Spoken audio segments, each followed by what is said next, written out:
आणि यानंतर आपण चंद्रपुरामध्ये जाऊया। चंद्रपुरातही मतदारांच्या मोठ्या रांगा लागल्यात।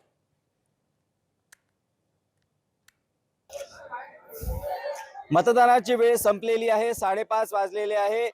जे मतदान केंद्र आहे त्याचे सर्व दरवाजे बंद करण्यात आलेले आहे। मात्र असंही असलं तरी चंद्रपूर शहरातल्या अनेक भागांमध्ये आपल्याला आता मतदारांच्या मोठ्या रांगा दिसत आहे। एक एक जर रांग पाहिली तर 60-60, 70-70 ते 100-100 लोक उभे दिसत आहे। ही जी हा जो ट्रेंड आहे अशा प्रकारे मतदान ची वेळ संपल्यानंतरही मतदार उभे राहण्याचा हा आपल्याला लोकसभा आणि विधानसभा आणि आता झालेल्या नगर परिषदा निवडणुकीमध्ये दिसला होता। कुठेतरी ईव्हीएम मध्ये मतदान करताना यावेळी 4-4 उमेदवार निवडायचे आहेत, त्यामुळे वेळ लागतोय।